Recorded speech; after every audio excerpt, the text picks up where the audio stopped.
कभी आपने नोटिस किया है कि हम जब बाय एयर ट्रैवल करते हैं तो कभी भी पायलट के पास जाकर उसके ट्रेनिंग सर्टिफिकेट्स चेक नहीं करते।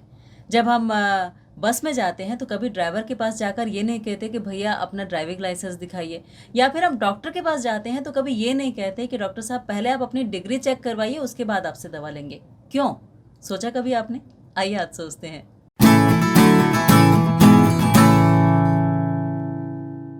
जी हाँ, तो हम बात कर रहे थे कि हम पायलट के पास जाकर उनके ट्रेनिंग सर्टिफिकेट्स चेक नहीं करते, हम डॉक्टर के पास जाके उनकी डिग्री नहीं देखते, हम एक ड्राइवर के पास जाके और उसका ड्राइविंग लाइसेंस चेक नहीं करते। क्यों? क्योंकि हमारा बिलीफ सिस्टम हमें ये कहता है कि ये जो है कि हमें सुरक्षित कहीं भी किसी भी स्थान पर पहुंचा देंगे या फिर हमें जो दवा देंगे वो ठीक ही होगी। तो बात होती है बिलीफ सिस्टम की, और वही बिलीफ सिस्टम हमारे लिए बहुत ज़रूरी है कि भगवत गीता पे हमारा बिलीफ सिस्टम कैसा हो जिसकी वजह से हमारी लाइफ में ट्रांसफॉर्मेशन आए। क्या तरीका हो सकता है? उन्हीं तरीकों के बारे में जब हम बात कर रहे थे तो लास्ट वीडियो में हमने बात की थी कि सीइंग इज बिलीविंग एक तरीका हो सकता है कि आप जो देख रहे हैं उस पर विश्वास कीजिए। लेकिन देखकर विश्वास करना हमेशा ठीक नहीं होता। क्यों नहीं होता, ये हमने ऑलरेडी डिस्कस किया। आज हम बात करते हैं स्पेकुलेशंस के बारे में, यानी अनुमान प्रमाण के बारे में। और अनुमान प्रमाण मतलब अंदाजा लगा के अपने बिलीफ सिस्टम को स्ट्रॉन्ग करना कि शायद ऐसा हुआ हो और उसके हिसाब से हम अपने फेथ को स्ट्रॉन्ग करते जाएं। वैसे बिलीफ सिस्टम हमारी जिंदगी के लिए बहुत अहम है। अहम इसीलिए है कि चाहे कहीं भी हम कुछ भी करें, मटेरियल लाइफ के एग्जांपल हमने लिए कि पायलट है या ड्राइवर है या डॉक्टर है, उनके ऊपर हमारा बिलीफ सिस्टम स्ट्रांग है तब हम अपनी जिंदगी को आगे बढ़ा पा रहे हैं। ऐसे ही स्पिरिचुअली भी हमारा अगर बिलीफ सिस्टम स्ट्रांग है तो हम अपनी आध्यात्मिकता में भी आगे बढ़ पाते हैं। एक्चुअली बिलीफ सिस्टम होता क्या है कि ये एक अम्ब्रेला की तरह होता है, एक छतरी की तरह होता है कि आपको मान लीजिए बहुत तेज बारिश हो रही है और आपको बाहर निकलना ही है, तो उस बाहर निकलने में आप अपने आप को भीगने से बचा सकते हैं आपके अगर आपके पास एक छतरी है। तो अगर सिचुएशन कितनी भी वर्स्ट आ जाए लाइफ में, लेकिन अगर बिलीफ सिस्टम स्ट्रांग है तो हम उस सिचुएशन से आराम से बाहर निकल सकते हैं। तो इसका मतलब ये नहीं है कि हम अगर हमारा बिलीफ सिस्टम स्ट्रांग है तो हम एस्केपिस्ट हो गए या हम डर के मारे इसे अपना लें, बल्कि इसीलिए क्योंकि ये जिंदगी का आधार है, बेसिस है, और इसके बिना जिंदगी चला पाना बहुत मुश्किल है। यानी विश्वास और श्रद्धा दोनों बहुत इंपॉर्टेंट है। तो अब इस बिलीफ सिस्टम में सीइंग इज बिलीविंग काम नहीं कर रहा था, ये हमने बात की। आज अनुमान प्रमाण की जब हम बात कर रहे हैं तो अनुमान प्रमाण मतलब अंदाजा। और अंदाजे में कैसे? जैसे मान लीजिए कि हम किसी भी चीज को लेके अंदाजा लगा लें। जैसे मान लीजिए कमरा बंद है तो उस बंद कमरे के अंदर से कुछ आवाजें आ रही हैं और मैंने अंदाजा लगा लिया कि शायद अंदर कोई झगड़ा हो रहा है, या हो सकता है शायद अंदर टीवी चल रहा है, या शायद अंदर रेडियो की आवाजें आ रही हैं। तो ये मेरा अंदाजा है। लेकिन ये अंदाजा गलत भी हो सकता है, क्योंकि जब दरवाजा खुला तो मुझे पता चला कि अंदर ऐसा कुछ नहीं हो रहा था, बल्कि एक प्ले की रिहर्सल चल रही थी और सब उसमें पार्टिसिपेट कर रहे थे। तो अंदाजा मेरा गलत हो गया। तो अंदाजा कैसे होता है? जैसे एक ब्लैक बॉक्स है, तो उस ब्लैक बॉक्स को देख के हम अनुमान लगा लें कि शायद ऐसा हुआ होगा। और बहुत सारी साइंटिफिक थ्योरीज भी ऐसे ही शायद पे बेस्ड है कि हो सकता है ऐसा हुआ होगा, ऐसी सर्कमस्टेंसेस हुई होंगी, उनकी वजह से ऐसा हुआ होगा। तो उस पर भी हम अपना बिलीफ हमारा स्ट्रांग हो जाता है उन साइंटिस्ट के ऊपर, उस रिसर्च के ऊपर। लेकिन कई बार वही साइंटिफिक इन्वेंशंस जो हैं वो चेंज हो जाती हैं और हम फिर उन दूसरी साइंटिफिक इन्वेंशंस पे बिलीव करना शुरू कर देते हैं। या अगर अंदाजे की बात करते हैं तो मान लीजिए हमारी लिमिटेड नॉलेज के साथ हम अंदाज़ा लगाएं तो क्या होगा। तो जैसे मान लीजिए एक हाथी है ना, हाथी हमने देखा नहीं है और हम 6 लोग हैं और हम 6 लोगों को उस हाथी को एक्सपीरियंस करके अंदाजे से बताने की कोशिश करने के लिए कहा जाए कि हाथी होता क्या है, और हमारी आंखों पर पट्टी बंधी हुई है क्योंकि हमारे पास लिमिटेड नॉलेज है। समझ लीजिए पट्टी बांधना मतलब लिमिटेड नॉलेज। अब उस लिमिटेड नॉलेज के लिए के साथ अगर हम 6 लोग खड़े हुए हैं और एक एक पार्ट को टच करते हैं हाथी के, तो हम उसको उसी अंदाजे के हिसाब से डिफाइन कर पाएंगे।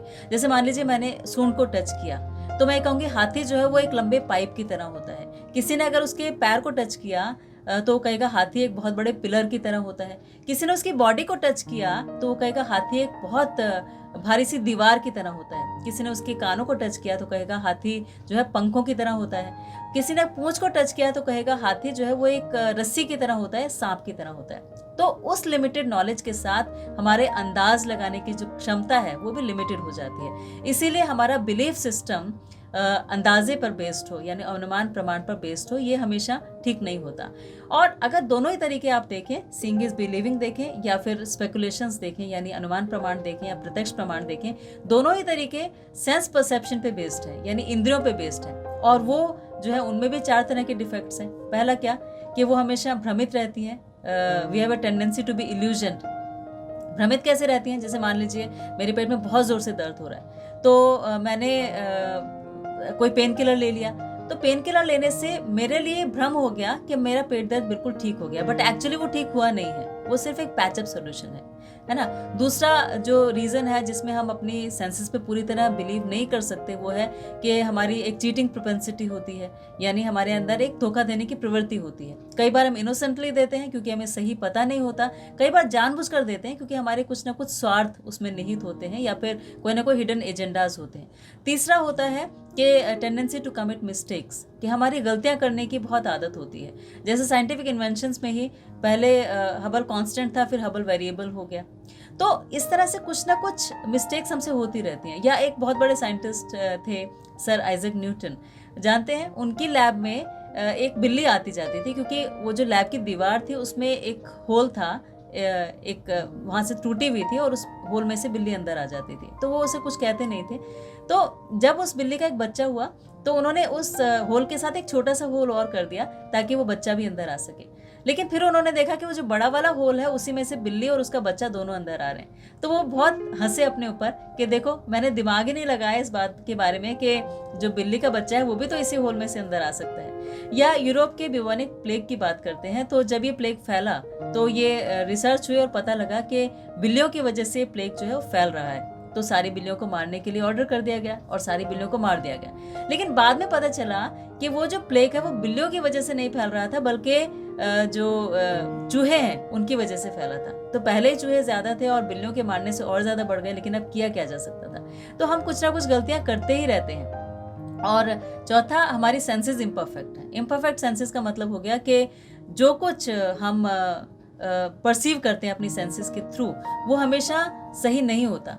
सही कैसे नहीं होता कि मान लीजिए मुझे दीवार के पार देखना है तो मेरे लिए पॉसिबल नहीं है, बेशक मेरी आईसाइट बहुत अच्छी है। या फिर अगर हम ईगल से कंपेयर करें तो ईगल की आईसाइट और ज़्यादा अच्छी है क्योंकि इतने ऊपर से वो शिकार को देख लेती है। या फिर हम अगर बात करते हैं खाने की, तो हम हाथी से ज़्यादा नहीं खा सकते, है ना। हाथी फिर भी हमसे ज़्यादा अगर कॉम्पीट करें तो सुपीरियर है। या अगर हम बात करते हैं सोने की, तो पोलर बियर हमसे ज़्यादा सो सकता है। तो इस तरह से अगर देखा जाए तो हमारी जो सेंसेस हैं वो एनिमल्स के कंपैरिजन में भी कम है, लेकिन हमारे पास एक इंटेलिजेंस ऐसी है जो एनिमल्स के पास नहीं है। इंक्वायर करने की एक जो प्रवृत्ति है वो ऐसी है जो एनिमल्स के पास नहीं है। इसीलिए ये जो एक हमारी टेंडेंसी है वो इम्पॉर्टेंट है बजाय सेंस परसेप्शन के। तो उस टेंडेंसी को यूज करके हमें अपने बिलीफ सिस्टम को डेवलप करने की कोशिश करनी चाहिए, यानी अपनी इंटेलिजेंस को यूज करके, इंक्वायरी करने की जो टेंडेंसी है उसको यूज करके, ना कि सेंस परसेप्शन पे। इसीलिए ये जो दोनों तरीके हैं जो सेंस परसेप्शन पे बेस्ड हैं, यानी सीइंग इज बिलीविंग या स्पेकुलेशन, ये दोनों ठीक नहीं है। इसके अलावा एक और तरीका ऐसा होना चाहिए जो लॉजिक्स पे बेस्ड हो, जो ब्लाइंड फेथ हमारा ना होने दे, बल्कि हमें एक साइंटिफिक तरीके से कोई चीज़ को समझाए। तो उस तरीके से हम भगवत गीता को भी समझ सकते हैं और उसी से हमारी लाइफ में ट्रांसफॉर्मेशन होगी। अब वो तरीका क्या हो सकता है, इसके बारे में हम नेक्स्ट वीडियो में बात करेंगे। तब तक आप अपना बहुत ख्याल रखिएगा, हमेशा ठीक रहिएगा। और ये जो हम कोशिश कर रहे हैं कि भगवत गीता से कुछ टिप्स लेके अपनी ज़िंदगी को बदल पाएं, इसका पार्ट ऐसे ही बने रहिएगा। इंटरनेट फैमिली के साथ जुड़े रहिएगा। आपने वीडियो देखी इसके लिए आपका बहुत बहुत थैंक यू, धन्यवाद, शुक्रिया।